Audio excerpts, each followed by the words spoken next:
You can always have two, but you can't have the other one. So if you want it quick, it's probably going to cost you a lot, and you're probably not going to, or you can have two. So if you want speed and quality, it's going to cost you a lot. If you want quality and time, it's probably not going to, or right. you understand the concept. It's like an iron triangle. You can't have all three. Yeah. You can't have all three. In very rare circumstances can you have all three, but yeah. You can have two of the three. I chose for quality and cost, and it took about 8 months to design the website. And so I was kind of sitting around with this idea of what I wanted to launch and how I wanted it to work. And the website wasn't even built or completed. So I couldn't really start my business. And, I had gotten laid off from work, and I was going to run into this and start it. And so there was like this 6 to 8 month time where I was just kind of sitting around, and I could advertise and tell people about BizRetire, but it wasn't working and operational. And so I learned the lesson there that it would have been better just to pay more to have it done quicker. You mean the website quicker? You mean? Yeah.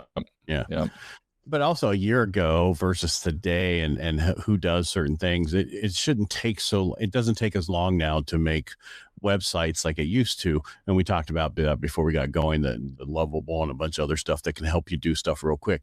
Because back to the people who are buying businesses, what they're also doing is they're taking people's websites, dropping into Lovable, having it and then sending it to them in an email saying, hey, I was practicing in my website skills. This is kind of what I came up with. If you want it, just, offer me whatever you think is reasonable. And they're making $750 for 2-minute work. Wow.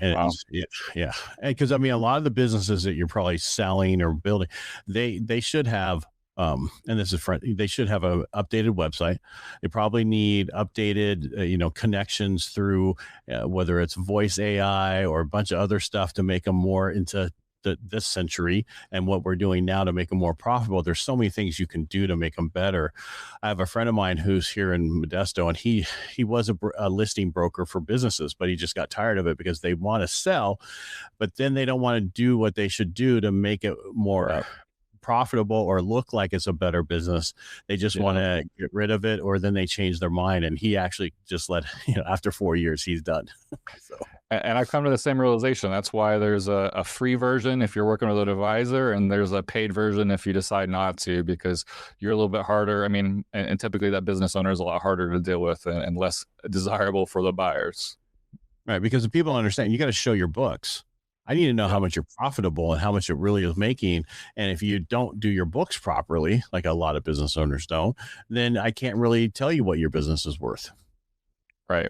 Well, it's like going to the car lot and saying, hey, I want to buy a vehicle, and the car man's like, hey, I can't tell you how many miles is on it. I can't tell you what the MPG is. I can't tell you what year it is. I can't tell you how many doors it has. I can't, I promise you, it gets you where you need to go. It's a great vehicle. And you're like, well, I don't want to buy that vehicle. Just don't drive in the rain. Yeah. All right. So and that's when I had my website, my personal one, edparcaut.com done. It was expensive. And the first time it was expensive, and it took a while. Yeah. I had it redone a year or so ago. And then I got, and recently some more, and it's so much faster now, as long as you know who you're going through.